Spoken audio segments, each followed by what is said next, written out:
probably been wondering where I've been the last couple of weeks. I said I was going to finish off with the fairing in of the glass bottom there. I just got involved in building the boat and went right ahead, and I didn't think anybody would be that interested in me painting the boat, so I just went on ahead and finished it. So I got her all done, and I'm pleased as punch. I've had her in the water, and I'm going to take some more videos when I get back down to the water, but right now you'll have to suffice with my flickr.com photos at flickr.com/photos/ONP-pod, ONP-pod. So, and I'll have that in the credits. So I've been really happy. It rose like a dream. It's probably the best rowing boat that I've designed so far. I added a skeg to the bottom here, and that little rascal has really made a big improvement on the tracking. Also, it adds a lot to the looks, but I did that after I had done the last video, and basically I just laid out a piece of cardboard and trimmed it to fit for horizontal along the keel line, and then fit at the curvature, and then cut out a piece of plywood to that arc, and then two more pieces, and then I laminated them together with System 3 silver tip epoxy to make me a 3/4 inch wide little keelson strip, and then gel magicked it to the bottom of the hull, and then over the top of the glass after I had wet out the glass completely and filled in the weave.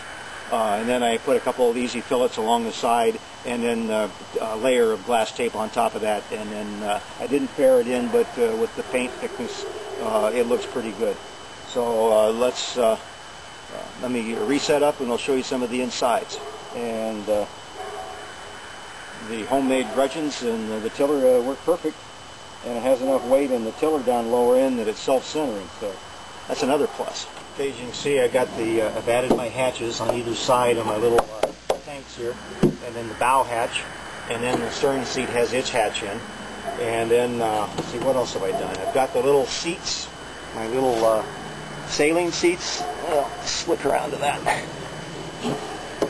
Fit in here, and I haven't had a chance to try it yet with the sailing rig, but I'll probably be down in a week or so. I've got to get some parts from Duckworks to try another mast. I've got the rig set up for a sprit sail with a sprit pole, and that works fine. But I wanted to do a gaff rig, and so I've taken an old sailboard mast that I got that I don't use anymore, and I'm going to convert that into a gaff rig, because the 64 pram sail I got from Neil Pride sails that I helped design with them looks great either way, as a spirit sail or as a gaff rig. So when I get that done, I'll do some more videos on that. So let's do some of the bottom. I really like the looks of the rear end and from the top view. On this hull, I like to think of this view as my $1 million view. Be able to see that double ender stern come in, plenty of fullness to it for weight carrying capacity, and it just looks good.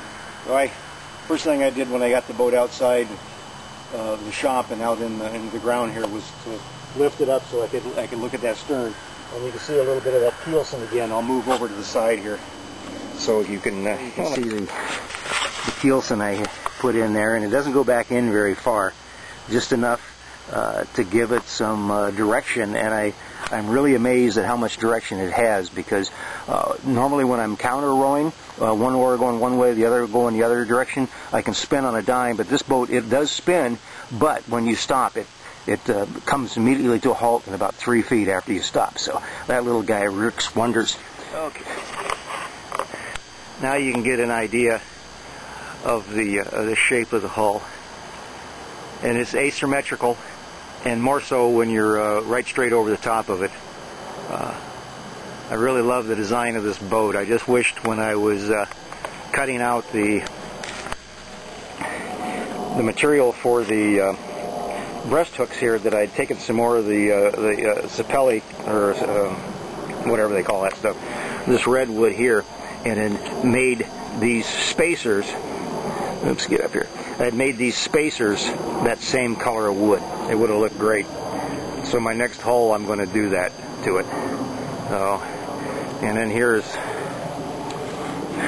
There's the footwell that I had to make out to give myself a little extra leg room, and that works like a charm. It's a really comfortable road that way, and like I said, it rows really good and straight, and it's a fast boat. I got some new oars coming from backcountry down in Utah, so I can't wait to try good long oars. The ones I've been using are cheap wooden ones that I made myself. So I've got one thing else I'm going to click off and come back to. When I first started rowing was my rear seemed to be getting wet, so I couldn't figure it out. And I thought, well, maybe I just got some water on it when I put it in, or some water on the seat when I was getting in the boat. I might have had some water on my feet when I cleaned them off. But the more I rowed, the more I discovered that I was getting a little bit of splash up, because my centerboard, or my daggerboard trunk, I make wider so that the board will jibe in it to give it a little more lift. But one of the things I did when I came back was to make a plug. Just a 1/4-inch plywood on both sides, and then some closed cell foam that fits in nice and tight. Out of the way. I need to pull it out. It comes out. So there. Now there's probably a few out there that are just as interested in what's this wheel setup I've got made here. I'll have a little YouTube later on how I went and built it, but basically it's a 2x6, some 3/4-inch solid rod, cut in half, and then U-bolts to the wood. I've got some another U-bolt here for my straps to hold the boat in place, and then the wheels I stole off my old Garden Wade wood cart. They're 26-inch wheels that I believe they used in sulky racing at one time.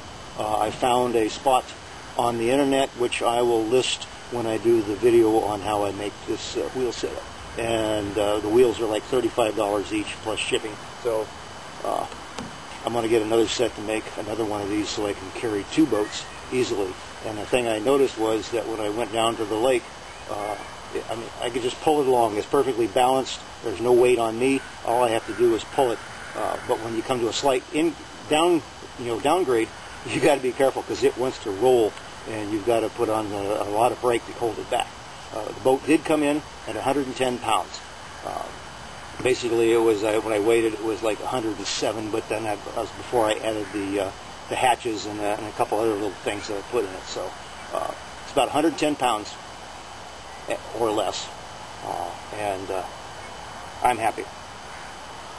See you later.